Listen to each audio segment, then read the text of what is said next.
Isang malakas na hangin ang dumaan. Mula sa hangin ay lumitaw ang isang itim na anino.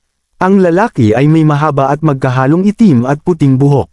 Ang mahaba niyang balbas ay sumasayaw sa ihip ng hangin. Matatalim ang mga mata niya habang nakatitig sa tatlo. Ramdam agad ni Zhuo Fan at Xe Tianyang ang bigat ng presensya nito. Isang profound heaven expert ang nasa harap nila. Mabilis na kumilos ang dalawa. Itinago nila si Zuning Xiang sa likod ng kanilang mga katawan para protektahan. Sa isip ni Xe Tianyang, baka ito ay isang elder mula sa Hell Valley. Pero hindi niya kilala ang mukha ng matanda. Bumulong si Zhuo Fan kay Xe Tianyang. Pareho silang sigurado na ang matandang ito ay may masamang balak sa kanila. Ramdam nila ang intensyon nitong pigain sila hanggang sa huling patak. Ngunit sa isang iglap, lumabas si Zuning Xiang mula sa pagitan nila. Maingat siyang naglakad palapit sa matanda. Tinawag niya itong lolo. Natigilan si Xe Tianyang sa narinig. Kumunat ang noo ni Zhuo Fan at nagtanong sa isip. Ang matandang ito ay ang nag-iisang profound heaven expert ng Zhou Clan.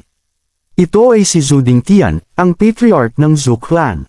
Hindi pinansin ni Zhu Dingtian ang dalawang binata sa harap niya. Ang buong atensyon niya ay nasa apo. Tinanong niya si Ning kung saan ito nagpunta nitong mga nakaraang buwan. Sinabi niyang hinanap niya ito sa lahat ng dako. Nakayuko si Zuning Xiang sa hiya at pagkasala. Bumulong siya ng paghingi ng tawad sa lolo dahil nag-alala ito. Bumantong hininga si Zhu Dingtian at ginulo ang buhok ng mahal na apo. Pagkatapos ay dumilim ang mukha niya. Tinanong niya kung mayroon bang nambastos sa apo niya mula sa dalawang ito. Alam ni Zuning Xiang ang ibig sabihin ng lolo. Namula siya sa hiya. Sinabi niyang ano ba ang pinagsasabi ng lolo niya. Umi-NGO si Zhu Dingtian. Sinabi niyang mabuti kung ganoon. Pagkatapos ay nilingan niya sina Zhuo Fan at Xe Tianyang. Ang tingin niya ay malamig at mapanghusga. Tinanong niya kung sino sa kanila ang nanakit sa apo niyang si Zhu Gang. Walang pag-aalinlangang itinuro ni Xe Tianyang si Zhuo Fan. Sinabi niyang si Zhuo Fan ang may gawa. Idinagdag pa niyang nakilala lang niya si Ning pagkatapos. Hindi niya kailanman nakita ang apo ng matanda. Napailing si Zhuo Fan sa isip. Wala talaga siyang swerte sa kaibigan. Sinabi niya sa sarili na hindi niya alam na kapatid pala ni Ning si Zhu Gang. Kaya naman humingi siya ng tawad sa matanda para sa nagawang pagkakasala. Pagkatapos ay seryosong tumingin si Zhu Dingtian kay Zhuo Fan. Tinanong niya kung tumakas ba ito kasama si Ning Gulat na gulat si Xe Tianyang sa tanong. Agad niyang hinawakan sa damit si Zhuo Fan. Tinanong niya kung kailan pa naging ganoon kalapit si Zhuo Fan kay Ning Tumingin si Zhu Dingtian kay Xe Tianyang. Sa isip niya, nagtaka siya kung sino ang batang ito at bakit mas galit pa ito kaysa sa kanya.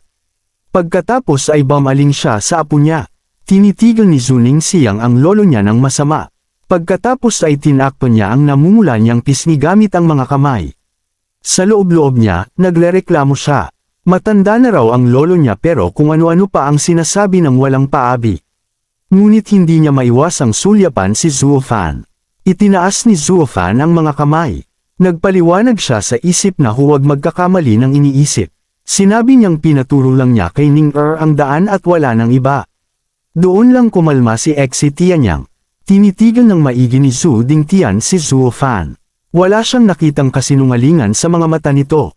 Kaya naman sinabi niyang mabuti kung ganoon. Sinabi niyang hindi na siya magiging mabigat kay Zhuo Fan dahil sa oras na nakasama nito ang kanyang apo. Hinayla na ni Zhu Dingtian si Ning Sinabi niyang umuwi na sila. Pero lumingon si Zhu Ning Xiang sa dalawang naiwan sa likod. Si Xe Tianyang ay hindi mapakali at gustong pigilan sila. Sumigaw si Zhuo Fan para patigilan ang matanda. Malamig na nagsalita si Zhu Dingtian. Tinanong niya kung may kailangan pa ba ang binata. Seryoso ang mukha ni Zhuo Fan. Sinabi niyang hindi pwedeng isama ng matanda si Ning Pinayuhan niya rin itong huwag nang bumalik sa Zhou Clan. Kumunat ang noo ni Zhu Dingtian. Tinanong niya kung ano ang ibig sabihin ni Zhuo Fan.